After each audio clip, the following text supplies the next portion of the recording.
감쌌는데 피가 다 묻어 있어가지고 일찍 태어났구나 해가지고 세수건으로 감싸고 이 사람이 충분히 얘기를 갖다가 그랬어요. 소름 끼치잖아요. 얼마나 지도 큰 사람이면 그렇게 하겠어요. 참 어제 황당한 사건이 벌어졌는데 어제 오후까지는 신생아 구조 사건이었습니다. 네, 그런데 네. 결국에는 자작극이라는 게 하루 사이에 완전히 반전이 됐는데요. 네. 어제 저녁에 제가 이 뉴스를 접했을 때는 안타깝게 아이가 유기됐지만 여대생이 그 아이를 따뜻하게 구조한 미담이었어요. 근데 오늘 아침에 보니까 여대생의 아이였다. 완전히 반전. 그러니까 이 여대생이 만들어낸 자작극이었다. 네. 보니까 그 어제 새벽 3시에서 4시 사이에 벌어진 일이에요. 네. 그러니까 이 여대생은 임신 중이었고 출산을 했습니다. 그런데 이제 언니와 형부가 사는 집에 생일 축하로 이틀 전에 갔다가 새벽에 갑자기 그 언니 집 화장실에서 출산을 한 거예요. 혼자요. 근데 이제 미리 계획이 없었나 봐요. 어떻게 할지 이제 어쩔 줄을 모르다가 언니가 깨서 너 이 무슨 울음소리 같은 게 들리는데 그랬더니 아이가 있었던 거잖아요. 고양이 울음소리가 들려서 나가보니까 누가 아이를 버리고 갔어. 예. 근데 그 광주가요. 영하 한 7도 됐습니다. 당시 그날 밤이. 온도가요? 네. 예. 체감온도 영하 10도. 그러니까 이 아이를 데리고 들어왔어. 그래서 샤워시키고 씻겼는데 살아있어. 그래서 언니네 내외가 경찰에 신고해서 예. 왔는데 복도에서 제가 찾았어요. 이런 거죠. 예. 근데 경찰이 수사한 거예요. 복도를 보니까 아이가 유기돼 있었다면 거기에 양수라든가 탯줄, 혈흔, 이 DNA가 있어야 되는데 깨끗해요. 그래서 이 여대생을 추궁하니까 사실은 제가 출산한 제 아이입니다. 이렇게 된 거죠. 예. 하룻밤 사이에 대반전이었습니다. 언니가 신고를 했다고 하면 그러니까 자작극이 밝혀지기 전에 언니가 인터뷰한 내용을 좀 한번 들어보겠습니다. 여기 앞에 버려져 있어가지고 제 동생이 데리고 들어왔어요. 4시쯤 데리고 들어왔는데 너무 추워가지고 탯줄도 안 잘려 있어가지고 이제 수건을 감쌌는데 피가 다 묻어 있어가지고 일찍 태어났구나 해가지고 세수건으로 감싸고 추운데 씻기면 더 큰일 날 것 같아서 일단은 이불 속에 데리고 있었어요. 옷은 안 입고 있었고요. 그냥 저희 집하고 옆동 사이에 놓여 있었어요. 그래서 저희가 데리고 얼른 들어와서 몸을 좀 녹이고 나서 신고를 해야겠다 해서 그렇게 신고했고요. 뭐 그런 건 아닌 것 같고 막 버린 거를 제 동생이 이제 발견한 것 같은데 안 울었어요, 애기가. 그래서 애기가 안 울어서 이렇게 무시하고 가려고 했는데 계속 사람 소리처럼 들려서 제 동생이 나간 것 같거든요. 그러니까 저때까지만 하더라도 언니는 동생 말을 철석같이 믿은 거죠. 그리고 동생이, 그러니까 여성들은 체형에 따라 가지고는 이게 만삭의 상황에서도 복대를 하거나 이렇게 하면은 외부에는 또 드러나지 않을 수가 있거든요. 지금 또 겨울이어서 옷도 두껍잖아요. 그러니까 언니는 동생이 여대생이고 또 화장실을 자주 가니까 제가 배가 아픈가 그냥 했다는 거잖아요. 그래서 동생이 임신했다는 사실을 전혀 모르고 있었던 것 같아요. 근데 임신한 줄은 꿈에도 모르고 있는데 얘가 애를 낳았구나 이렇게까지 그렇게 생각을 확장할 수는 없는 거잖아요.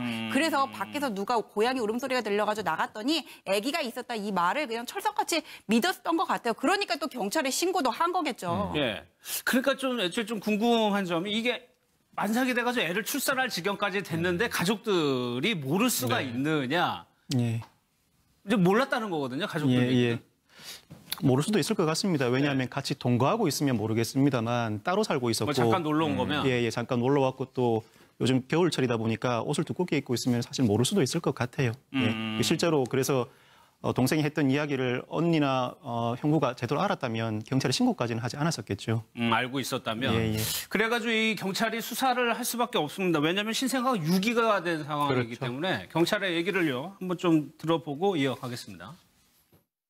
아파트 CCTV 영상을 분석하니까 이제 용의자 발견이 안 돼요.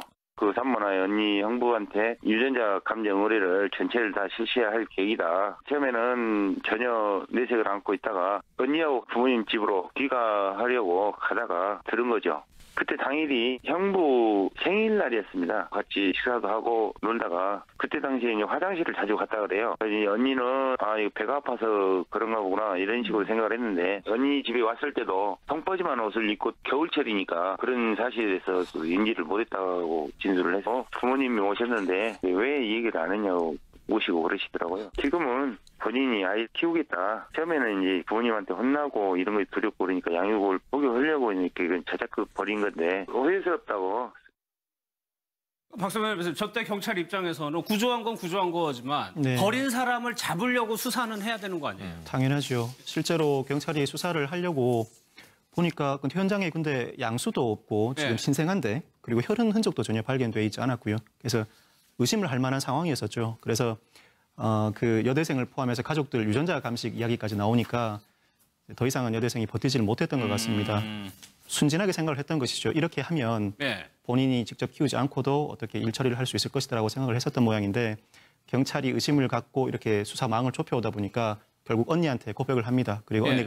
언니가 동생을 설득해서 사실대로 경찰에 다시 이야기를 하자라고 해서 사실이 밝혀지게 된 것입니다. 그러면 결국은 해프닝으로 끝나는 건데 저 여대생 같은 경우에는 처벌할 수 있는 뭔가 근거가 있습니까? 없습니까? 예, 처벌이 어렵습니다. 왜냐하면 돼요? 실제로 아파트 복도에다 영아를 버려둔 건 아니에요.